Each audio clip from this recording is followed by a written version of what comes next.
Well, I'm running a bit behind on the tour videos, so I'm just going to give you a quick skim round the back garden, what we call the kitchen garden, and the front garden, and I'll show you the potato alley for what it's worth, and then we'll be done. So where I'm sitting right now is where all of our outdoor tomatoes are. These are all tumbler.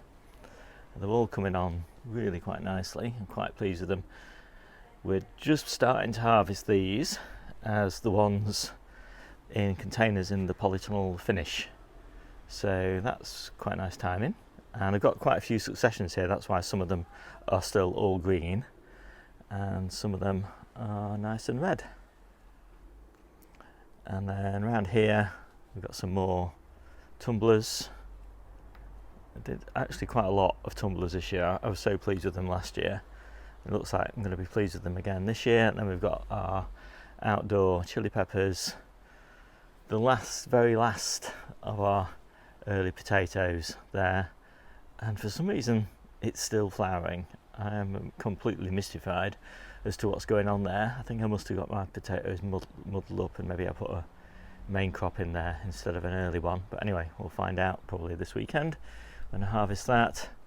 A little tree here, this is a graft, one of the favourite varieties from the allotment, which I grafted on there, and yeah, it's doing quite nicely. Quite excited to see which actual apple tree this is when it matures, because I lost the labels, so I think I grafted 3 different varieties of my favourite trees from the allotment. I'm not sure which one this will turn out to be.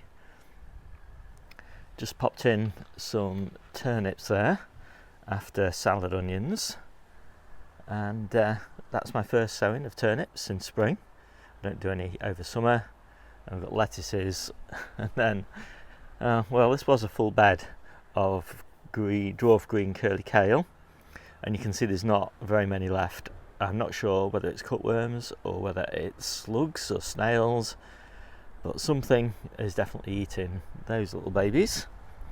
Just a few little salad onions there after lettuce. I think I'm going to put spinach in there, an Asian spinach called Mikado, which is quite good at this time of year. I also do not know what has happened to my runner beans and French beans. Now, I did put them in very late, and I direct sowed them because I couldn't be bothered to sow them into modules, but they should be at the top of these, and only one is at the top, and they're all looking really sickly. They just don't seem to have liked the blistering heat followed by the cold and the wind, and I don't know, I'm making excuses. I don't know what's happened to them. There's some more Carvalho Nero interplanted with turnips there. They haven't suffered quite as badly from the slugs, snails, cutworms, whatever it is that's been eating things. I don't think I've lost any of those. And then we've got the parsnips that were interplanted into the spring onions. Of course, the spring onions have all gone now. The parsnips are growing on quite nicely. Quite good size, those. So looking forward to harvesting those. And then finally, the strawberries have kind of kicked into life. A little bit too late for this year's strawberry season, but they're putting on good growth, lots of runners. So I'll be potting some of those runners up fairly soon. Need to do a bit of weeding. Kind of neglecting gardening at the moment at this time of year. Interested in other things. Blueberries, yep, they've been feeding us all the way through summer. Very, very happy. It's so nice to have blueberries in the back garden, and of course everybody's snacking on them. We haven't had a chance to harvest anything for freezing or anything like that, but I'd rather eat them fresh than any other way. So these are all blueberries, and then we've got some pretty nice sized red cabbages. So this is our first succession of red cabbages, and we've also got a second succession there of Carvalho Nero. I think those were, yeah, so we had loads of cauliflowers in here. We've got cauliflowers back in there again now. Looks like one of those is being eaten, so I need to check that in a minute. And raspberries, these are summer fruiters, almost finished now. Drying these onions, these are the ones that were interplanted into the parsnip beds. So a really nice bonus harvest really of onions there. Didn't interfere with the parsnips at all. So then another kind of interesting thing here, these are salad onions obviously, and they just haven't grown. They're still tiny, even though these were planted ages ago. 2nd February. Honestly, I have no idea what's happened to them. They just haven't grown. And the ones on the other side were huge. You know, we harvested them all at full size, basically the same sowing date and everything. Something about this bed, I don't know. Anyway, I've left them in and we'll see what happens.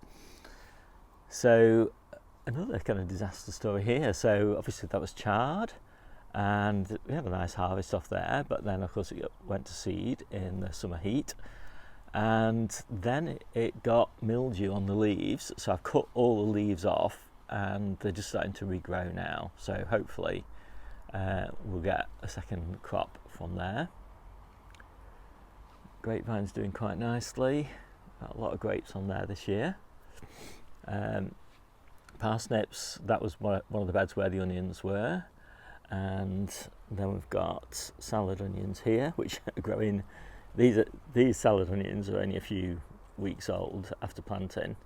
It's maybe 2 months old in total, and they're already bigger than the ones in this bed. Who knows? Honestly, sometimes gardening just confuses me. Beetroot here, growing nicely, interplanted with those spring onions. Cherry trees finished. Short and sweet carrots. I would say they are short, about the right size, this sort of size, but they're not incredibly sweet. I think that's just the nature of carrots at this time of year. That's why I love eating carrots in autumn, winter and spring. So much sweeter, so much better. If you get a chance, just save your carrots for later. More parsnips in there. Again, that was another one that was interplanted with onions. So all those onions came from that bed and that bed. And then we've got some more salad onions interplanted with beetroot, and an experiment there, a bed that I direct seeded kale into rather than doing it in modules, and again it's just been eaten, and you know, I'll never do that again. I mean, I planted those out, I don't know, 3 months ago, something like that, and hopeless. I think now that bed is too shaded to put anything else in. As you can see, it's shaded heavily by this wall, by the grapevine, by the cherry tree and by the carrots. So I think I'm going to put garlic or something in there once those carrots have gone. In all these tomato tubs, that's where we're going to put all of our green garlic, and then everything in the garden will be replanted for autumn and winter progressively. So got loads and loads of seedlings on the go in the conservatory. I just took them out. I normally have them on this seedling bench here, but the weather's been a bit wild for little tiny seedlings. And so pretty soon all of this will look like a autumn and winter garden, which I really like. I really like winter gardening. It's so much easier than summer gardening. And of course I'm a lot less busy in winter than I am in summer. And yeah, so let's go look at Potato Alley. So I did think that we wouldn't be able to navigate down here with the potatoes because they were just everywhere, like falling all over this little tiny path that we've now got through here. We've got all the bins here, but we have managed to do it. We've damaged the potatoes a little bit, but it's not been too bad. Next year we'll put in better supports and things.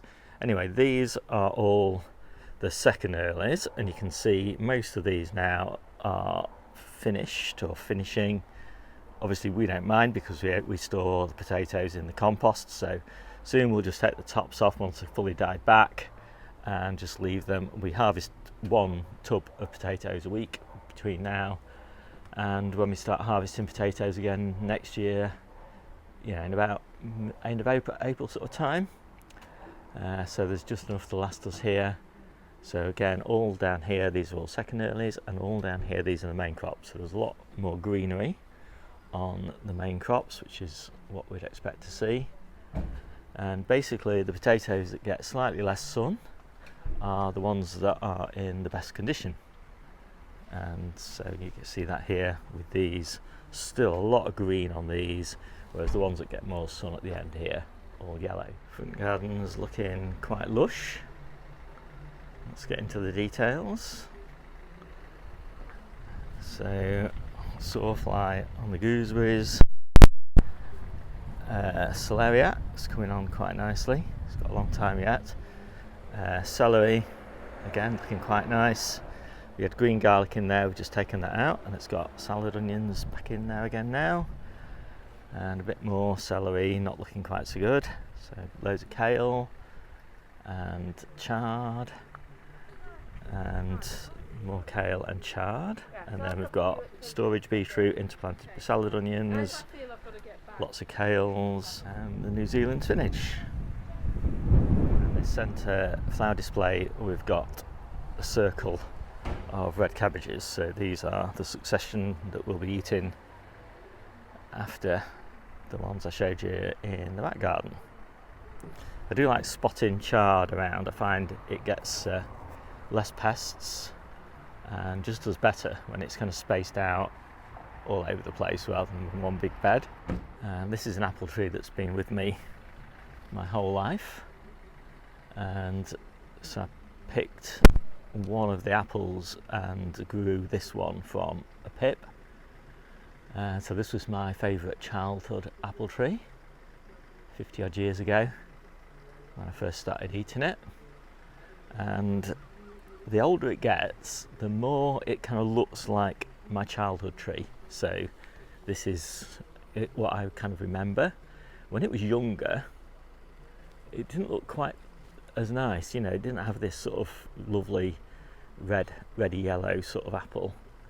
But as it matures, it seems to be getting closer and closer.